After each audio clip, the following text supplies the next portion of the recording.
Hi, this is Lee. I'm Lee Thurburn, and I want to welcome you to the March 19th, Friday, March 19th episode of Live Stream Lee. Today, we're going to be interviewing a successful entrepreneur in the Houston area named Shandra Branch-Neal.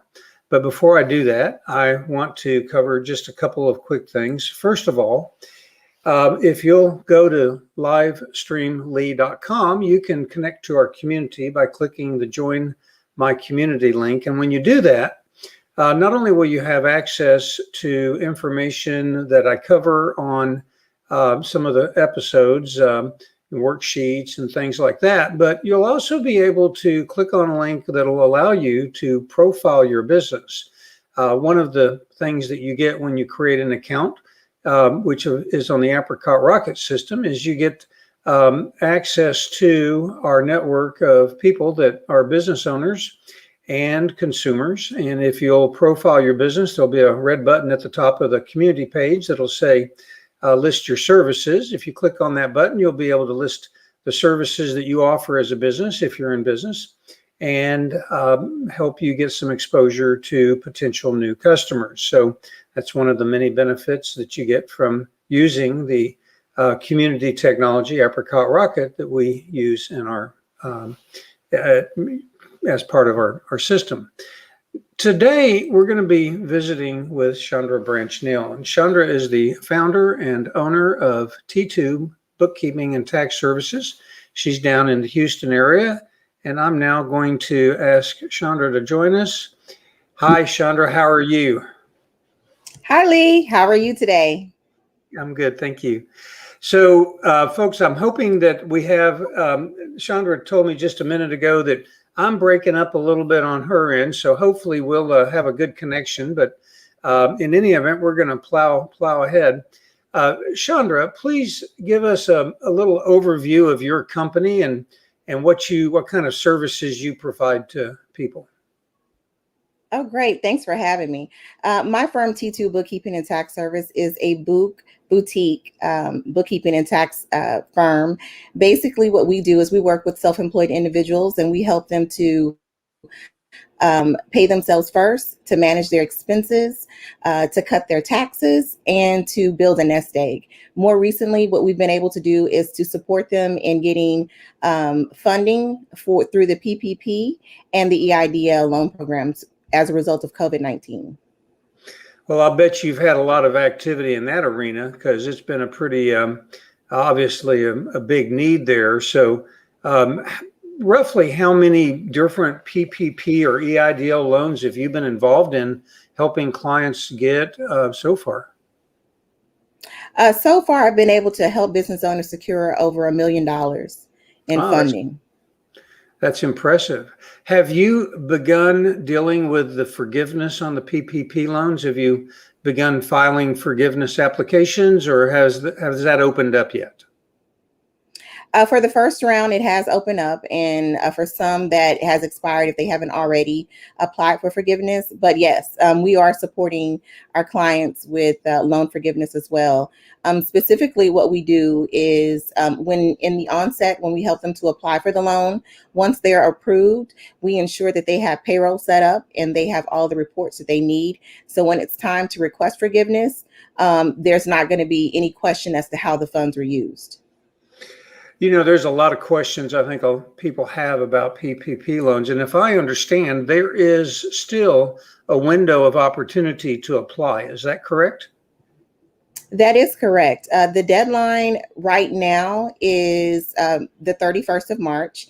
However, several organizations, including the AICPA and several chambers of commerce, have reached out to lobby Congress to extend that, especially since maybe around the 3rd of March, the Biden-Harris administration actually released a executive order that made it a little bit more broader and available to individuals that are considered sole proprietors, 1099 workers and gig workers. So we're hoping and crossing our fingers that that extension is going to be granted.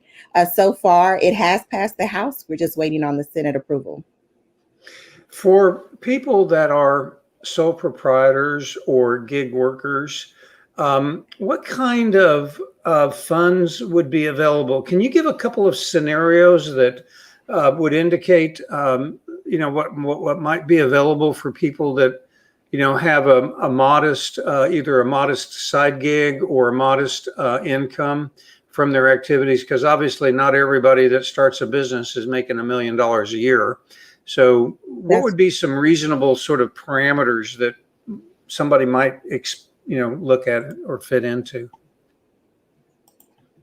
So if you have an individual that is generating revenues around $30,000 a year, with the PPP, based on the new calculations, they would be able to secure funding of about $6,250.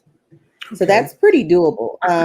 In most modest side gigs, we see the revenues are there. It's just that the expenses generally outweigh the revenues at the end of the day and when they go to file their taxes.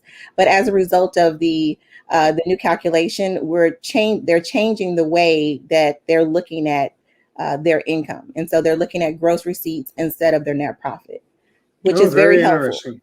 Yeah. Yeah, so it Gross. makes it widely available for a lot more borrowers.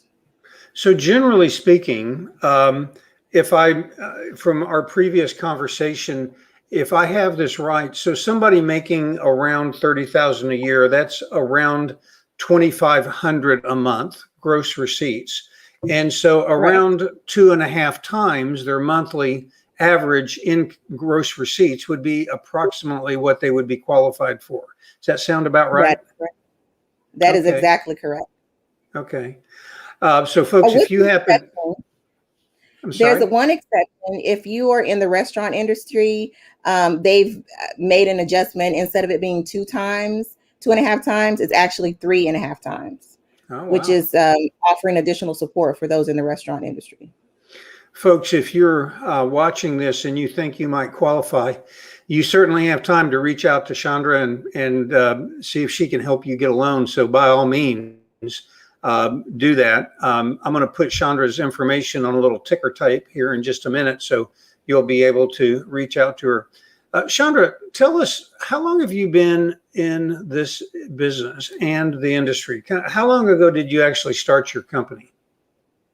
I actually started my business professionally in 2013.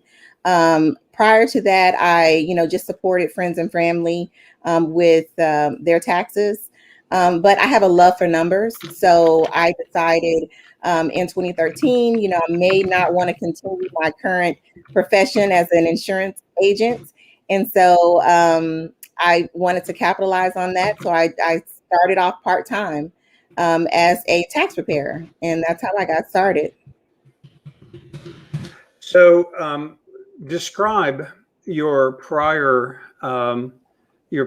experience. What brought you? I mean, what kind of experience did you have through your sort of your earlier life that brought you to the point where you felt comfortable starting your own business? Well, I've always had an entrepreneurial spirit. I've always wanted to start my own business. Right out of college, I worked for a company. It's now Invesco. So I had a background working with individuals or financial advisors, helping them to set up retirement plans for their clients. And Mhm. very often, I would have to refer to tax code when speaking to those individuals. So I felt really comfortable with that, which helped me to start preparing taxes.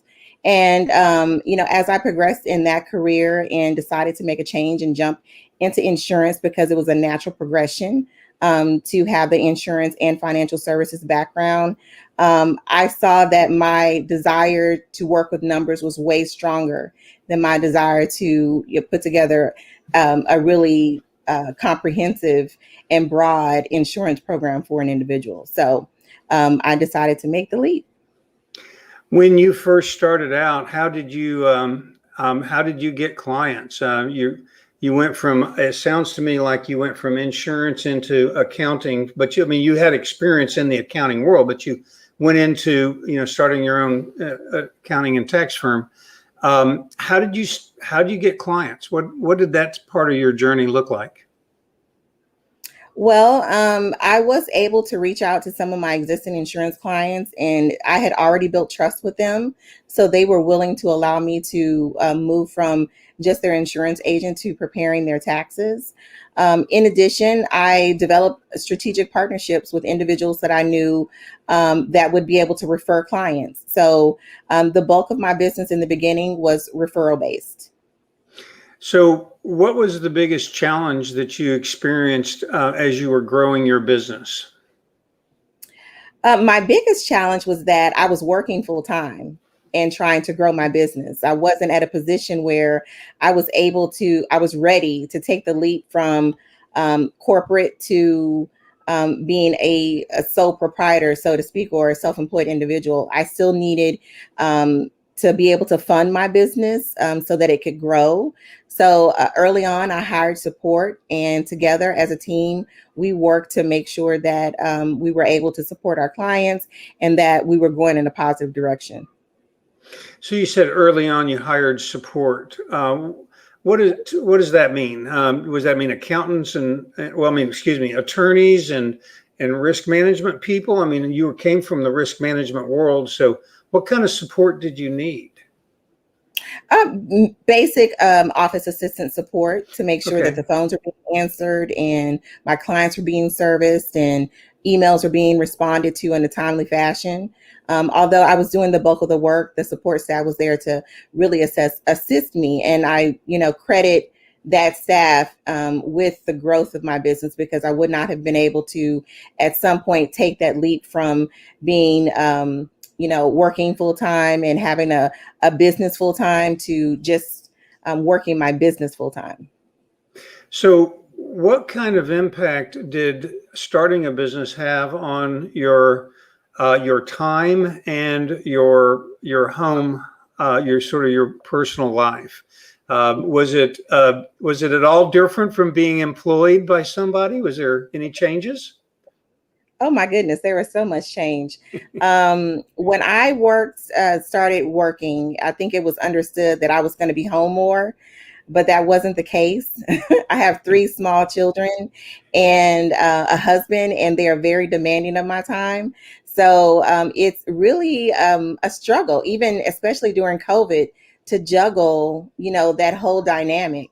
It's having a business is very time consuming. It's not like having a 9 to 5 where at some point I can clock out. I'm always clocked in and Right. working my business. But, in addition, I'm a full-time mom and wife. So when you talk to wannabe entrepreneurs, people that think they have a great idea and want to start a business, what kind of um, what kind of advice do you give them?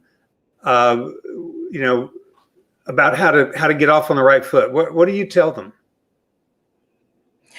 I think in the beginning, the most important thing is to be organized and strategic. One, you want to have everything organized. Money drives the growth of your business. So you want to make sure that your books are organized. You know where your money is coming from and you know where it is going. And then you create goals and budgets as to where you want it to go. That's the most important thing. But then you want to make sure you also have a balance because there it has to be a home work life balance. And one of my clients told me this tax season, she was like, it sounds like you just need to shut down at a specific time. And I wish it was that easy, but it's not. But I, have to definitely set boundaries. So for anyone out there that's looking at starting a business and wants to grow a business, I would definitely say go for it. Be strategic. Create a plan because a goal without a plan is really just a dream, and you could achieve it. So when you began hiring people, did you experience any disappointments? What did that process look like to you, trying to find the right team? I think that's a challenge for everyone because finding a person that works well with you and is is difficult, and everybody has their own personality. But, I try on a quarterly basis to run a SWOT analysis and see what my strengths and my weaknesses are. And when I go to choose someone to join my team, I make sure that they are covering my weaknesses, so that as a team, we can be strong together. Excuse me. So, talk to me a little bit about what your current biggest challenges are. You said my current challenges? Current challenges, yeah. Oh my goodness. My current challenges are I'm homeschooling.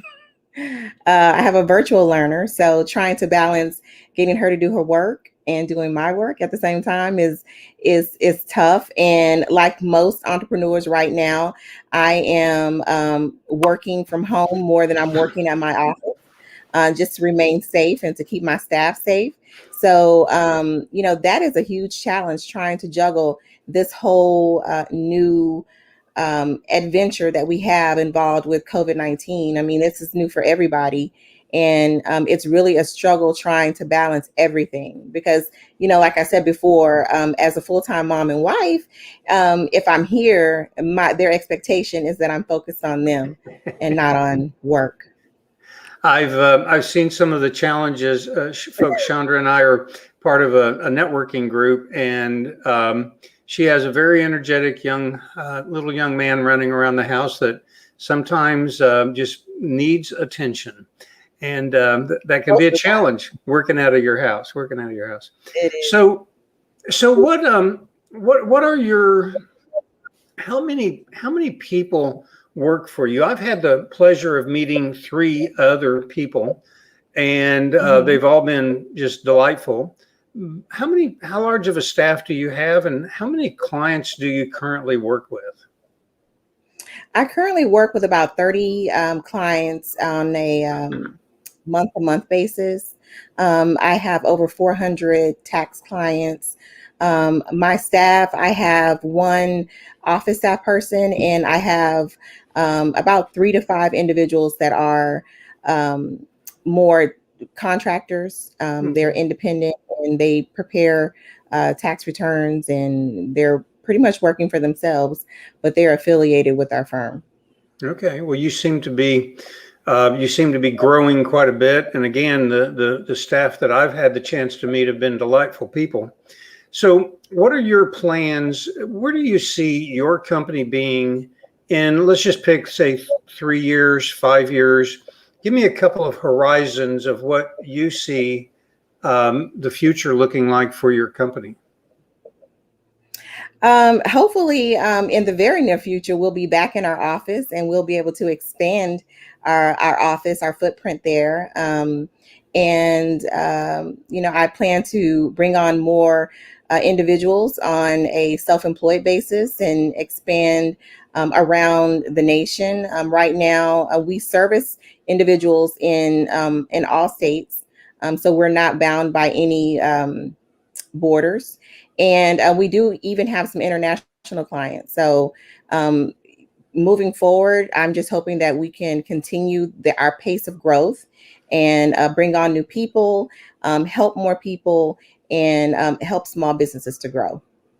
When you take on a new client, and I know that there's no single, answer to this, but is there any generalization that you can provide as to kind of what the stage of a client's business growth is at the point in time that they decide that they need your help?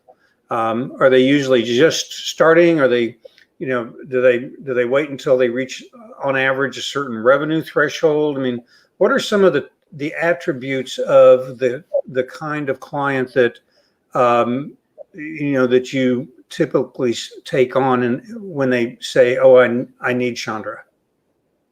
Right. So most of the individuals that approach me, they do approach me when they're about 500,000 in revenue.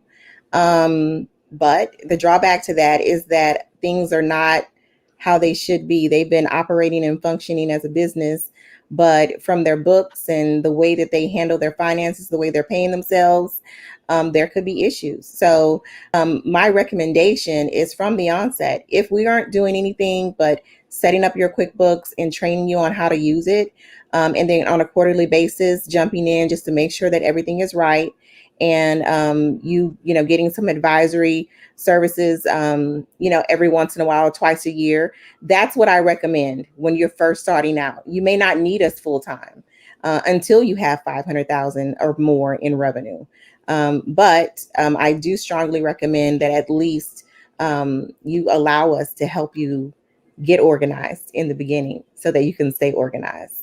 And I think that individuals, once they are organized financially, they're able to see growth and profits sooner. And they're able to go ahead. No, you go ahead, please.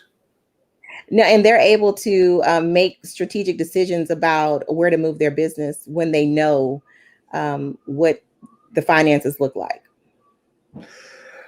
You offer a lot of services. Now, I used to be a CPA. I got out of the CPA game a long time ago because I figured out pretty early that I'm not the detail-oriented person that you need to be to really provide the kind of service that you have to provide.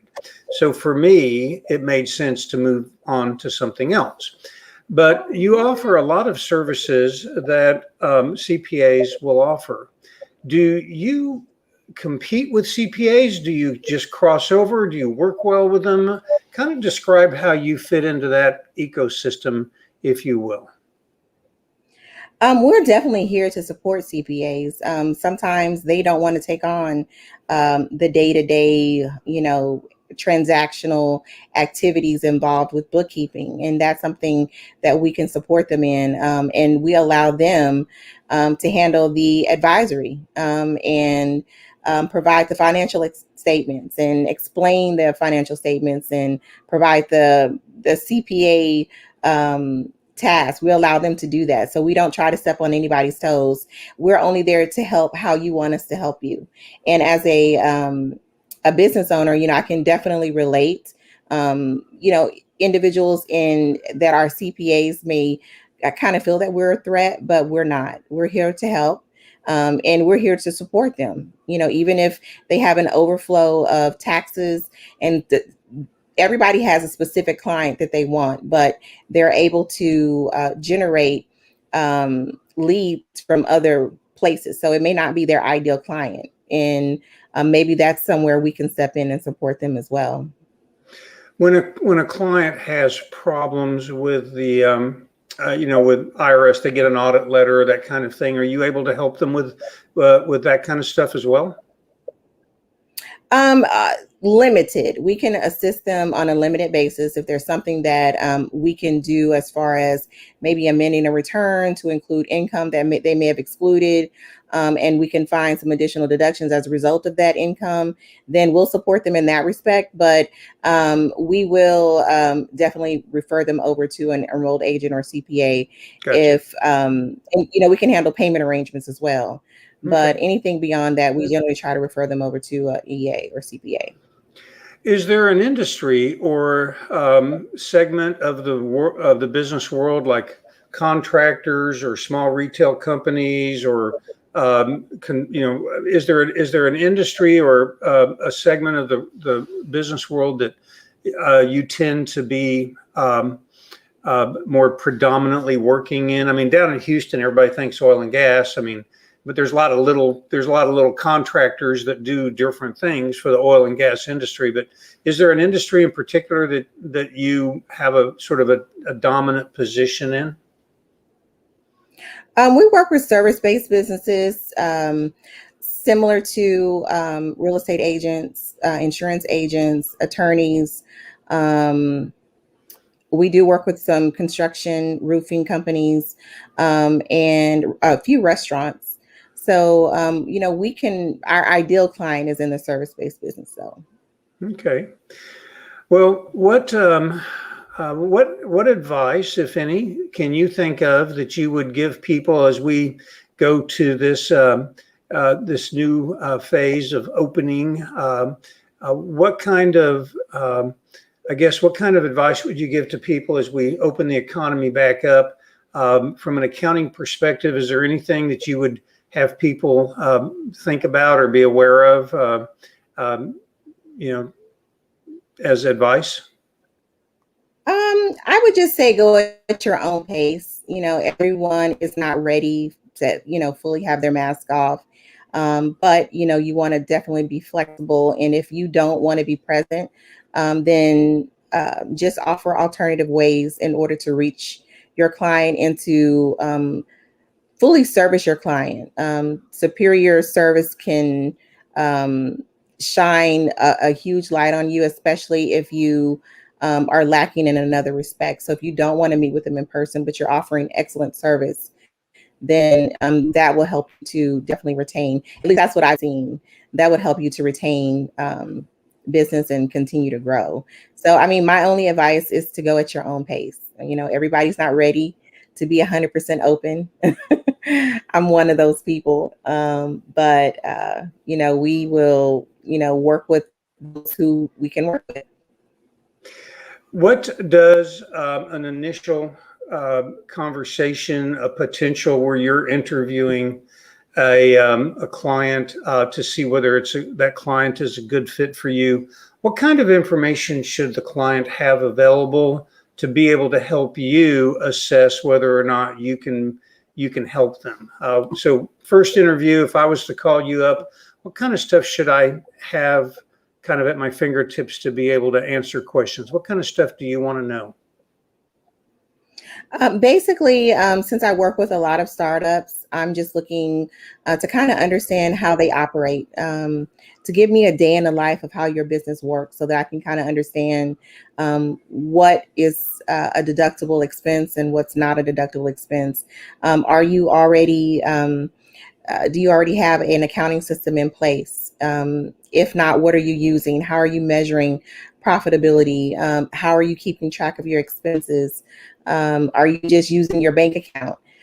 So, in our initial interview, we're just trying to understand a day in the life of the business owner. And once we kind of get an understanding of that, then we can devise a plan to help to craft a program that's not only going to be beneficial for their business, but they're going to be comfortable working in. So that's what an initial interview is with us.